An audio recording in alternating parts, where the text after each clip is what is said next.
you? I'm coming to you on this dark and rainy night to remind you that if you like my content, make sure that you like, subscribe, and hit the bell so that I can bring you more of these. Thanks. Enjoy. Hello. And welcome back to some rambles. Today, I'm going to show you some stuff that I got from my Home Goods, TJ Maxx, Marshalls, haul. Because you know you can't just stop at one of those stores. And it's all Halloween themed, and I know it is August, but here's my rationale. If I don't get it now, it will not be there in October. October 1st, I guarantee you Christmas will be everywhere. Oh, maybe Thanksgiving, I don't know, but definitely Halloween stuff will be gone. So I'm just prepared. And also going to do a little bit of Amazon shopping for some ghost hunting tools for our trip coming up, for the hotel that we rented, not just any hotel, the haunted hotel that we rented. I don't know if I want to give away where it is quite yet, but maybe I'll tell you after we go. Leave it as a surprise, and if you're a psychic, maybe you'll figure it out, or if you're a sleuth, maybe you'll get enough clues to figure it out. So, let me start with, okay, I'm not a big fan of Ray Dunn, like these very kitschy things from TJ Maxx and Marshalls and those places, but I don't know if this is backwards to you. Here for the booze. So cute. I almost got one that just had ghosts on it, but there was another one that also said haunted, and it was white, and I really liked it. However, I love the matte glaze. I'm not a fan of the shiny glazed stuff. You dig? I like stuff that feel like this matte texture. So nice. I feel like glaze tends to make things look a little cheaper, but what do I know? Hence my matte black coffee thermos. Because, sorry, it's hard to whisper without breathing really, really, really loud.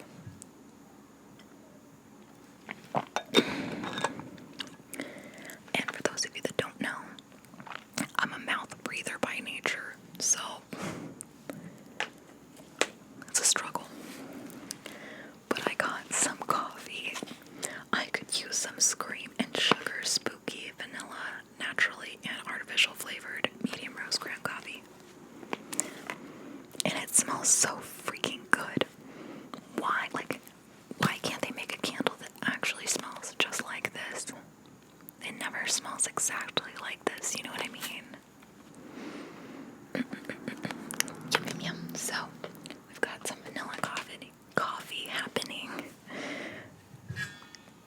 Do you have your favorite drink ready to go? Oh! I'm so sorry. That was like whoopsie. Oh. Alright, now I know. Come on now. Now we're talking.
shapes, down the lane and through the woods, to a dark and timeless place.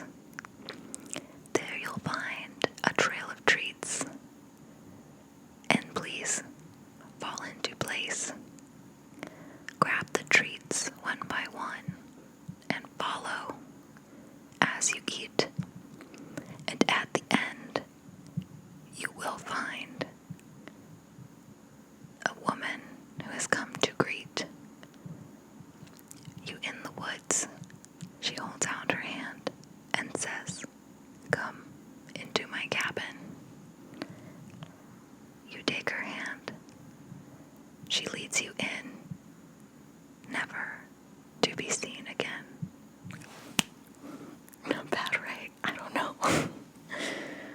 That's my version of freestyling. I got these. Okay, every time I see these pop-up cards, I like to send them to my grandparents because it's just kind of fun.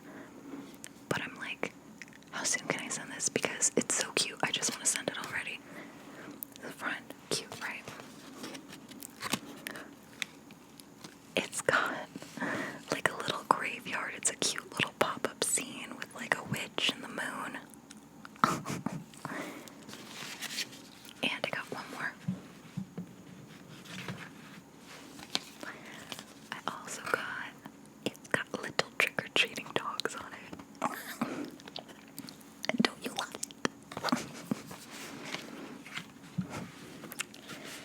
Then, this was actually a couple weekends ago when they first put the Halloween stuff out, but I saw this creepy little Halloween cat, and I'm sorry, I couldn't help myself. Look at him. Look at him. Look at him. I mean, come on. He's perfect. And I went. There goes my coffee. I went on a mug rampage. I've been doing my coffee at home. And most of the mugs they had were not big enough, but this baby is exactly what I need for my morning iced lattes. I've got one of those little Nespresso makers. Pop in your iced milk and do the little espresso on top. Like, this is so perfect, and it's so cute. And it's got the little metal straw. We love it. And lastly, I'm a sucker because I spent $12.99 on this thing, but I couldn't help myself. It's like a little cauldron coffee mug, and it has a little Ouija board on it, and a tiny little book of spells. I love it. So, I think it goes without saying, I am set when it comes to coffee mugs for Halloween. I've got more than I need. That's like, what do you collect? What kind of things do you collect? Because I definitely collect coffee mugs. And I definitely collect crystals. Some people might call it a rock collection. But they're crystals. Oh my gosh, I love it, I love it. Okay.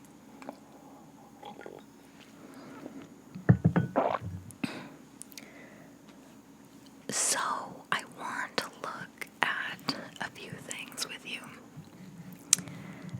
So bear with me. Because we're going, as you may or may not know, on a major ghost hunt where we rented out this old hotel for the whole evening, and this is my birthday present. And I'm so excited. So,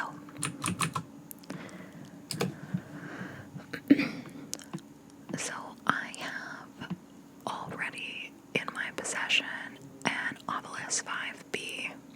I don't have it up here with me. I don't use it in my house. But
because a lot of them were family members' names.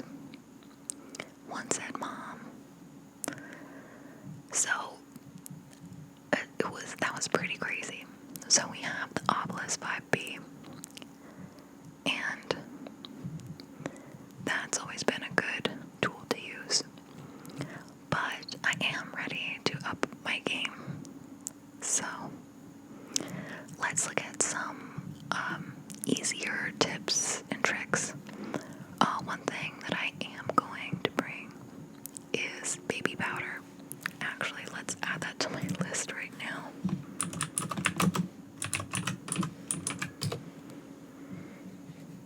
Cannot forget the baby powder. And what am I going to do with the baby powder? Maybe I'll get it at the dollar store. Never mind, this is expensive. I want to put baby powder in on the floor of one of these rooms, and I want to see if anything appears in it. Another thought that I had was if we create some sort of other interactive experiment, like I'll be getting some, I already bought one, but just like a plastic toy ball, like the ones when you were a kid that you just get at the grocery store, like the $2 balls. And I want to put baby powder around it because I want to see if something comes to push it, or see if the ball itself has movement. Another thing that you can use for ghost hunting, and it's funny because I was looking at homes recently and someone had a wind chime inside their house, and I noticed it in the photos before I went to see this house.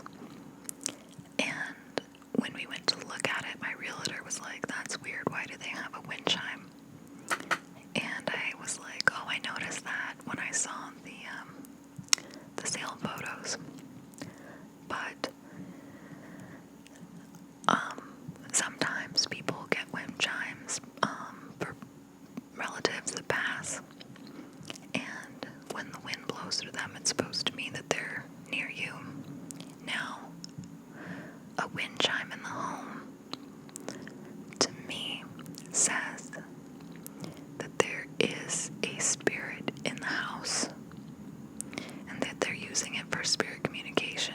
Now, I could be wrong, but why else would someone have a wind chime in the house? So I'm going to be bringing a wind chime with me to hang up somewhere within this home. This hotel. But what is funny, actually, about that home that I looked at, I always ask my realtor, is this place haunted? Do you know if it's haunted? And at that particular residence, he said, I don't usually say this about places, but this place definitely feels haunted.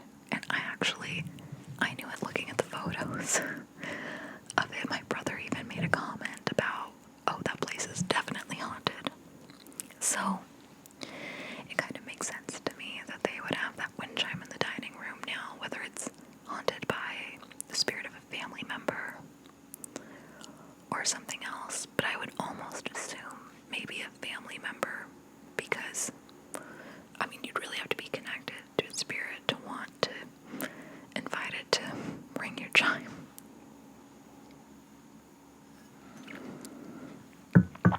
Right. So this kind of goes in hand with the chimes, but I wanted to buy some small bells and tie them with some line and put those bells in another doorway just to see. And you can use those by either, I mean, they would have to be hit pretty hard in order to ring, but it could also be used as a pendulum or just something, anything heavy, really hanging from a string. You can ask if there is something there, if they can move it. And so that's another experiment that I'd like to do. Dowsing rods. We've all seen them on TV. You hold on to them and they cross. And you can say that cross is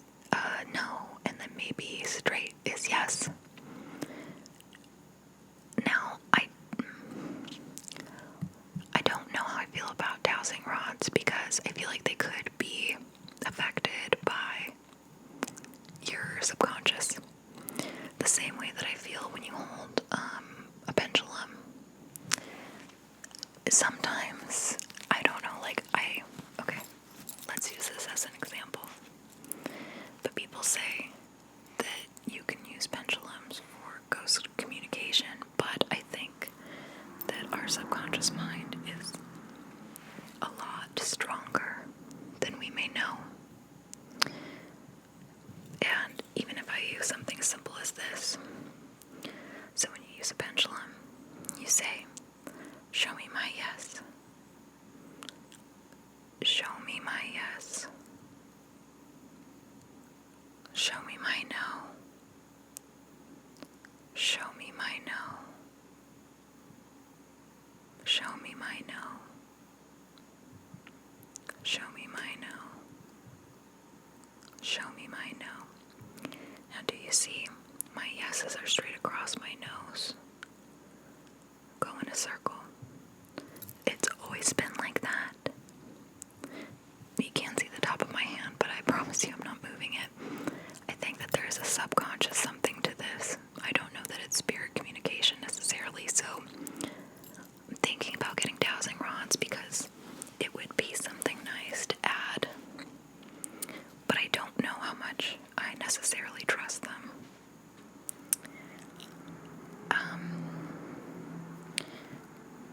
Another fun tool, one that I definitely know I'm going to be ordering is, okay, it's funny because on Amazon it says ghost hunting cat ball, but they are these little balls that if you touch them, they light up, and I've seen them used on ghost shows where they actually do light up. And actually, on one of the ghost tours that we took, we actually saw them light up. They would stick them in different hallways. So I think that's a really fun and easy tool to use. Another tool that I'd like to use are noise reduction earmuffs. And this is so I'm stuck between two more expensive pieces of equipment. The first one being Spirit Box. Then they go for about $150. But Spirit Boxes scan through radio frequencies, and you'll pick up words and sounds. And I was watching Sam and Colby's YouTube channel, and there's this experiment that they do that I think is so fascinating, where they put on headphones and blindfold. Well, one person does, and they have headphones.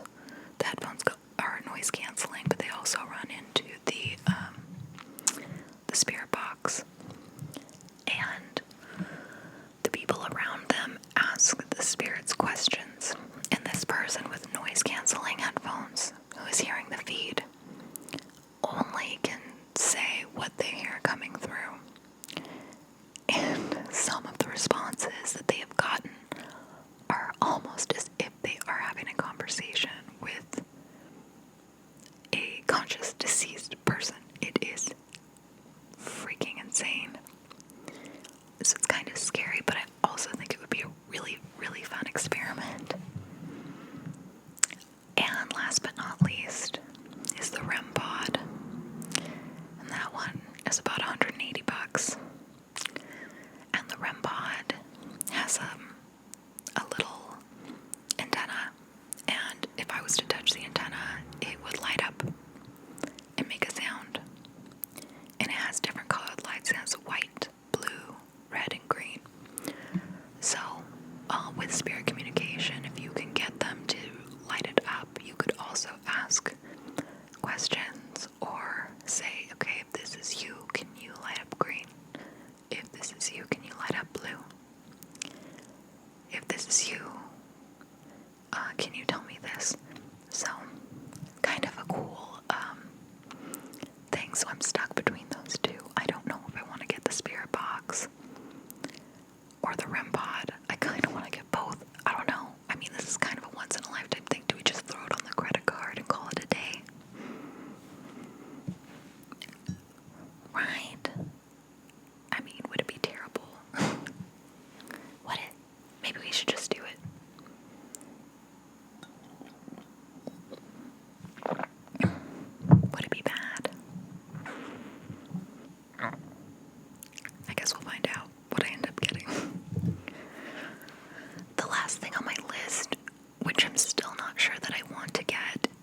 to navigate it safely, the rules about playing, and just basically, you need to always have at least two people. Do not play it alone. You need to open it a certain way. And there's certain things that you say as you open it. And you always need to close it. You don't want to leave that open. You don't take your hands off until it's closed.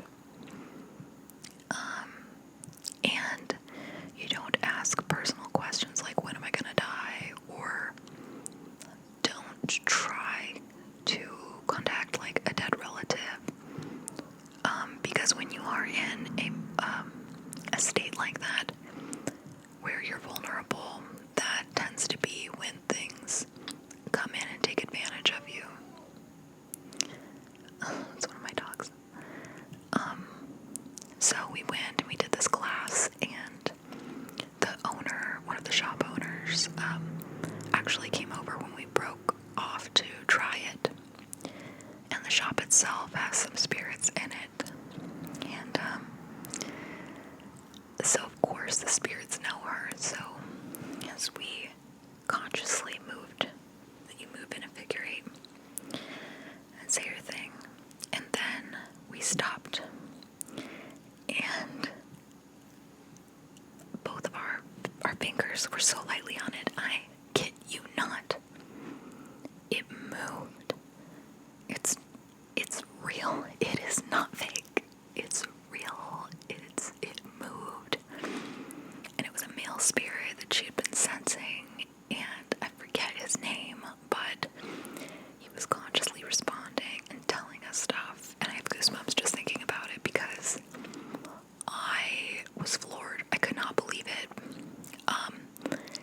And then we closed it, and then I moved to another group with more people, and I want to say that there were maybe 5 people with their hands on the planchette in this other group, and we tried to get it to move, and it would not move.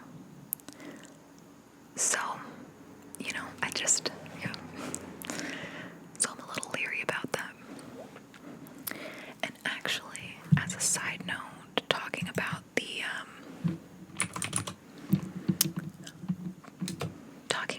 the spirit box, how it goes through the oh my gosh, the radio waves. Are you hearing this? I'm all tongue-tied, I apologize. But, someone had made a comment about, radio waves. I'm trying to get this to pull up. What did they say? I thought it was kind of interesting. I do think that spirits can come across in radio waves and make communication, and I think that's how a lot of those things tend to come through.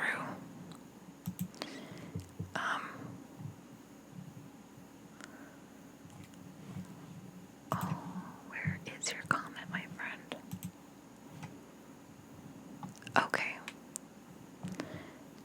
Yes, so,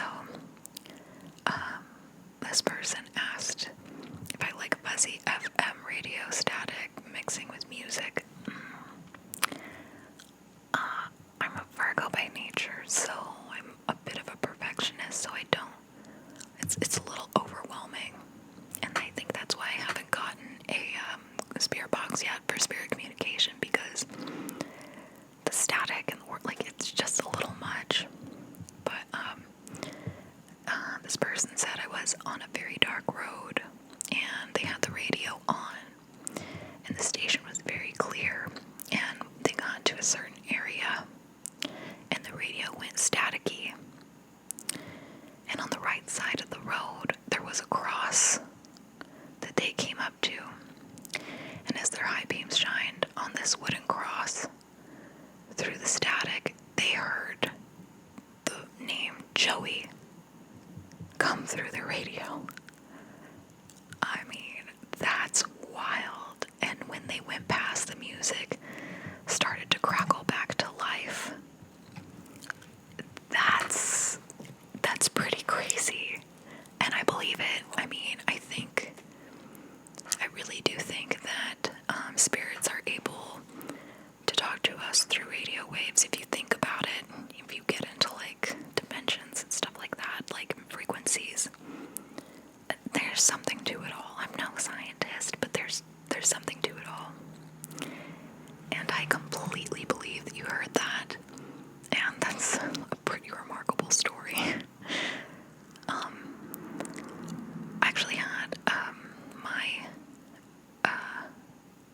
her car won't start. It's hot.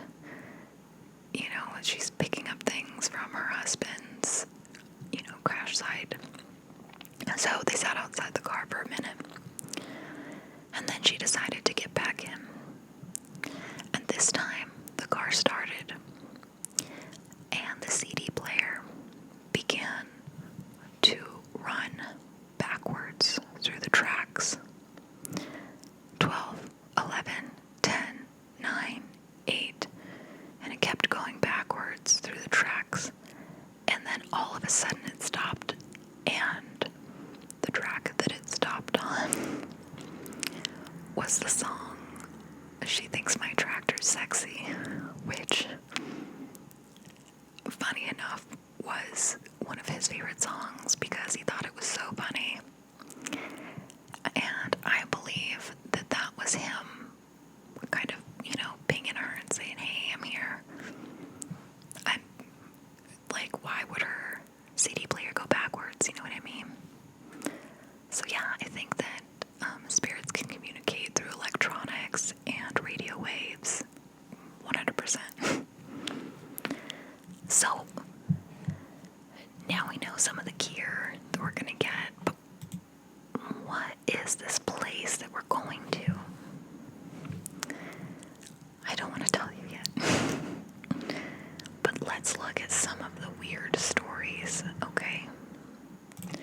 So this website is, you gotta bear with me because it is full of stories, like just full of them. Oh, I'm probably gonna have to give them credit, so look down in the description, you'll see a link to it. This place has a seance parlor. They also apparently have the world's largest tarot card. They have a giant Ouija board painted on the roof, so if you can't figure it out from there, I don't know what to tell you.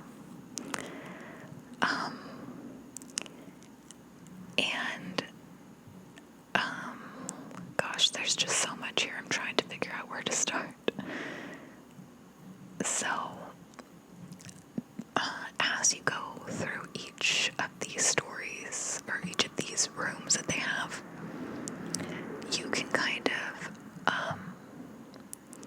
find the stories of each of these rooms and these areas. And they have themed suites here too, so you can rent one room or you can rent the whole thing for the entire night.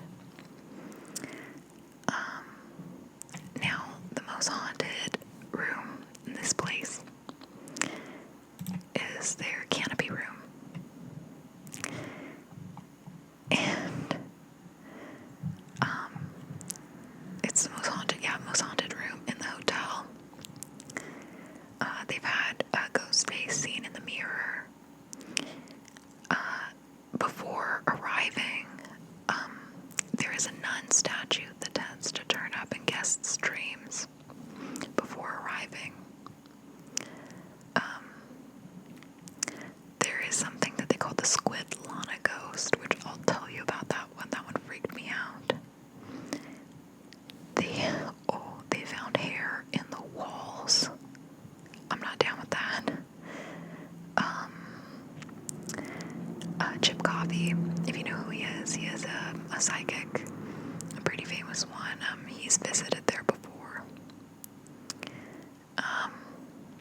There's a dead face that was seen photographed in the closet. There's just lots of little things about this place. So they talk about the nun statue. And I guess this whole town, I believe that the guy that owns the hotel is starting to purchase other things in the town that are haunted, and I could see it easily becoming a giant haunted hotel. So, let's see. I want to find the Squid Lana ghost because that one's really freaky. Oh, here you go. The Squid Lana. Okay. So it says, you want to hear something creepy? It is a story about what we refer to in the hotel as the Squidlana. This particular encounter happened one excessively spooky night. Remember the word thumbs. I wasn't going to talk about this, but I guess I will. I've been working on a movie project for a celebrity out there with whom I will not name. The screenplay takes place entirely in the hotel. For the sake of reference, I'll call it Ghost Project. For the full moon one night, I had the night free to sit down and begin carving out the screenplay. I was glad to have the time. I knew it would pound out fast, and I'm actually incorporating some of the stories in supernatural situations from here in the hotel. It was afternoon, and I was typing and thinking the material I was writing was particularly creepy when all of a sudden the lights went out and the computer shut down. I ran back, and there was a Penelec guy who just turned off the electricity for the entire building. "What are you doing?" I demanded. Apparently, even though I'd mailed in the electric bill, something had happened and they said they had to shut it off. This was crazy, I thought. I offered to pay him again, thus paying double, but he said it would take 24 hours to have someone else come back and turn it back on, so we would have to spend the night in the hotel with no electricity whatsoever. In the past, I've gone on record saying the hotel seemed to do things that affected people's lives and projects, so I joked to myself that maybe the building was making itself creepy for an evening while I worked on a creepy screenplay. We were using candles, and I decided to work on the screenplay in the monkey room. The monkey room has a taxidermy monkey in it, by the way. I had all these candles burning and the door closed behind me. The energy this night was really creepy, which is perfect for writing my screenplay. But I have to stress, in the hotel this night, it seemed extra creepy. The monkey room is across from the canopy room. I closed up the monkey room, so I was inside it alone with the door closed. It had the energy again had a very deep uneasiness about it that night. I was noting how extreme the air seemed and sharpness of visuals, shadows, prickly crawl across the skin, etc. I was noting how extreme the air seemed in sharpness of visuals, shadows, prickly crawl across the skin, etc. before what I am about to tell you happened. The groundwork was laid for something to leap into this imaginative landscape. The creepy volume was being turned up. If nothing else, this room served as a pocket of creepiness to summon an unsettling movie script. It felt electric. The air seemed to be perfectly lit by candle glow, as if in a movie set or some quintessential private time in the hotel history that one was getting to enjoy the moment. Very full moon, you guys. The canopy room across the hall was just a dark, yawning mouth of, "Don't come in here." I think this season we'd already been making jokes about a female thing in the canopy room we were calling Squidlana. If not, the phrase was surely in our hotel vocabulary after this night, so here we go. Around 1 a.m., I heard something awful. It sounded at first like a cat howling in pain, but then I realized it was Reese waking up across the hall and screaming, running out into the hall on the second floor.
oppressive and annoying, even in full daylight.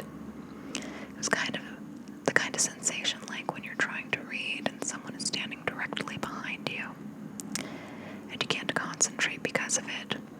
I was trying to sleep and found it overwhelming. Yes, I was sufficiently bothered myself by potential spirits for once, so much that I almost left the building to go outside and finish sleeping in peace in the car.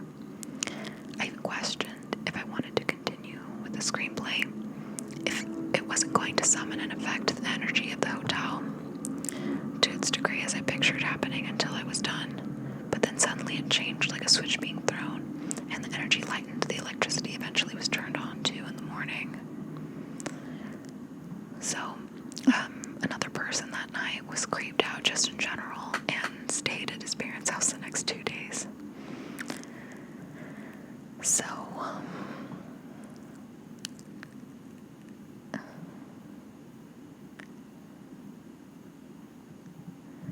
that's the